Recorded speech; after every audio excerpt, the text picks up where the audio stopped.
Juste après le rallye de France, on parle de bagnole, on parle d'alsacien, on parle d'un nouveau lexique, vous le voyez, lexique français-alsacien de l'automobile. L'œuvre en est à Jean-Jacques Verroung. Ça va Jean-Jacques? Ça va très bien, merci. Passionné d'alsacien? Passionné d'automobile surtout, mais alsacien d'origine, donc les deux vont ensemble. Alors désormais, si on va faire réparer sa voiture, il faut forcément qu'on aille taper sur le site de l'ALCA le lexique que vous venez de faire.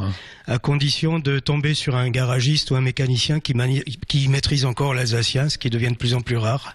Ça veut dire que vous avez listé vraiment tout ce qui a trait à l'automobile. Une carrosserie, comme on dit en alsacien ?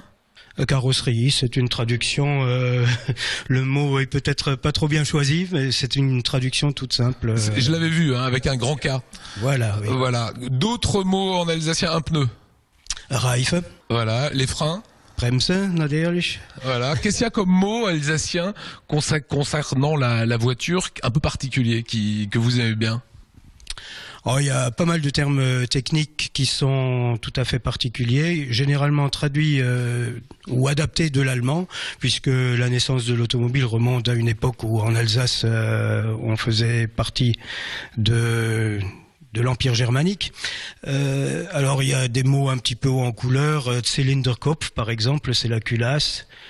Ou alors des mots composés, Zylinderkopf Nockevel, c'est l'arbre à gamme en tête, voilà, il y a ce genre d'expression. La vraie technique. Feu anti-brouillard, hein. Nevlampe. Le carburant. Benzin. Les feux de position. Standlichter.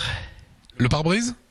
Windschutzscheibe. Oh, il réfléchit pas, hein. C'est vraiment dans le sang, quoi. Hein. Les phares. Hein. Lampe, Leuchte. Est-ce que les jeunes aujourd'hui connaissent encore tout ce vocable, hein? Il y en a certains qui utilisent les termes les plus courants. Oui, ça existe encore. Ceux qui ont appris, enfin chez qui l'alsacien est encore en quelque sorte la langue maternelle.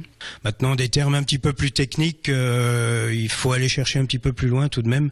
Moi-même, j'ai dû faire quelques recherches et discuter avec des personnes qui étaient dans le milieu automobile il y a des années de cela et dont la langue maternelle était l'allemand ou l'alsacien pour trouver les traductions. Je maîtrise pas toutes les traductions non plus. Hein. Vous êtes membre de l'association Rétro Rancard. Hein. Est-ce que au sein de l'assoce, on continue à utiliser l'alsacien pour parler de voitures, hein?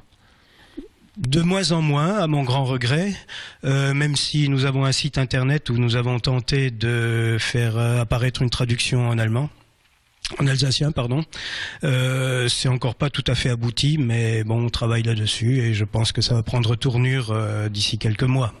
Alsace 20 passé hier, Hop la Trio, qui est la nouvelle série et qui fait un carton d'ailleurs, hein, sur notre antenne. L'Olka, on le sait, défend ardemment le dialecte, la pratique de la langue alsacienne. Aujourd'hui, vous êtes optimiste. Quelle est votre position à vous ? Je suis fondamentalement idéaliste, mais en ce qui concerne... C'est-à-dire vous croyez que tout ira bien et tout ira mieux ? Oui, avec cette exception près que pour le dialecte alsacien, je ne suis pas très optimiste. Je crois que c'est un dialecte qui est malheureusement en voie de perdition. Et tant que les pouvoirs publics, tant que l'enseignement ne fera pas le nécessaire, je crois que d'ici une vingtaine ou une trentaine d'années, eh bien, il y aura plus grand monde qui pourra le parler. Ça veut dire qu'il faut l'inscrire quasiment dans le programme scolaire, quoi. C'est, selon moi, une nécessité absolue si on veut le conserver. Avec cette réserve que il faut que ce soit sous forme de jeu, sous forme de loisir, je dirais, apprendre l'alsacien sous forme de loisir, plutôt que sous forme de devoir, comme on apprendrait par exemple l'anglais ou l'allemand. Voilà, bah, si vous voulez aller chez votre garagiste et commander des pièces ou faire des réparations en alsacien, c'est indispensable. Merci beaucoup Jean-Jacques. Merci à vous.